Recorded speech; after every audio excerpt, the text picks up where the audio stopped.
Let me ask you a question. How do you know if you are in a toxic relationship? How can you tell what's healthy when so many of us grew up believing that suffering, punishment, yelling, blaming, and accusing were all normal? Many of us were raised in families where the adults around us didn't know how to guide us properly. They were broken too. They believed in punishment rather than guidance. It was all they knew, and they did the best they could. This is not about blaming anyone. It is about taking responsibility and becoming aware of the relationship we are in now, not only with ourselves, but with our partner. When you grow up witnessing constant arguments, fights, poor communication, blaming, lack of respect, lack of empathy, drugs, alcohol, infidelity, and even experiencing physical punishment, sometimes before birth in your mother's womb. And how about passive punishment? The kind that isn't physical but still equally impactful, where expectations make you feel you are not enough if you don't meet them. The kind where you are ignored, treated with silence for reasons you don't understand. The kind that dictates how you dress, what you eat, how you behave, when to speak, and when to stay silent. And how about going to school and being compared to others, feeling labeled as dumb or stupid if you didn't get an A or even a B? Or the religion that conditions you to believe that you are going to hell because you disobey rules that make no sense at all. This isn't truly passive at all. It's the worst kind of punishment for a child. It leaves you feeling uncertain and wanting to hide. It is hard to understand because the same person who loves you also punishes you. It kills your sense of self-worth and self-esteem and own unique value. It is the definition of insanity, living in both hell and heaven at the same time. You might hide by becoming someone you are not. The good one, the family clown, the loud one, or the disruptor, just to feel some normalcy within yourself and an own attempt to avoid punishment. This became your normal because if that was your environment or some part of that your environment, your mind has been conditioned to believe that suffering is love. So how do you know if your current relationship treats you the way you deserve when it seems like just another version of what you grew up with? Feeling lost, confused, and often numb because the pain is too much. Wanting to run but having no place to run to. Our entire system, the schools, the government, the church, society, all perpetrate this idea that suffering is just part of life. Many believe in a God that punishes, and we live in fear. We were conditioned through repetition to think punishment was good. Remembers hearing, "I punish you because I love you." Then we enter a relationship believing we are finally be happy. We'll be happy. This time will be different. I remember telling myself after each time he pushed me.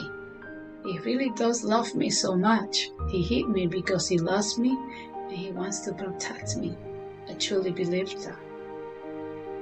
And that was me in my first relationship at 19. It was my age. And I felt special because I thought he was showing me love. Once again, we feel lost and confused, wanting to escape or having nowhere to go. It is only when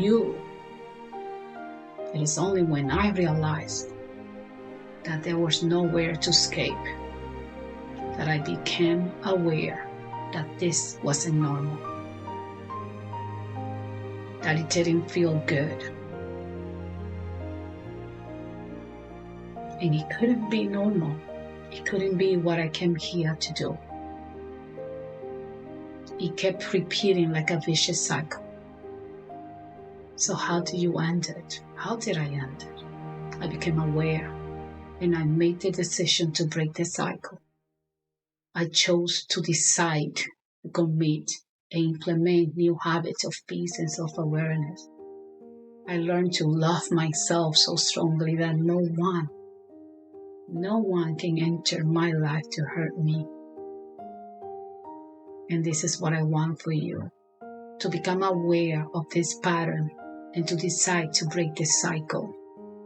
No one has the right to come into your life to break you, to make you feel numb, to make you feel alone, to make you feel like you don't matter. Learn to love yourself so strongly that no one can enter your life to hurt you. This means accepting full responsibility for the life you are entrusted to care for. You have a responsibility in this life, and it's to take care of one person first, yourself. Repetition is the mother of mastery I learned from Tony Robbins. I punish you because I love you. How many times did I hear that phrase? I punish you because I love you. And as a child, you believe this. Who are you going to trust if it's not the thoughts that also take care of you? This is not okay. It is not normal, and it is not love. It is not your life purpose to suffer, and you don't need to accept it anymore. I give you permission to leave or demand change if your current relationship doesn't make you feel safe or at peace. It is not okay to remain in toxicity just because it's familiar. I invite you now to stand in front of a mirror, or if you are not near one, close your eyes. Take a deep breath and give yourself a big hug. If you can't hug yourself, hold your hands together and say to yourself. You can say your name if you want to. I'll say mine so you can use that as guidance. Hey you, Iris, you are enough. From this day forward, I will value, respect, and protect you. I will learn to love you like never before. I am going to make you happy because you are worth it. You are enough, and you are my responsibility.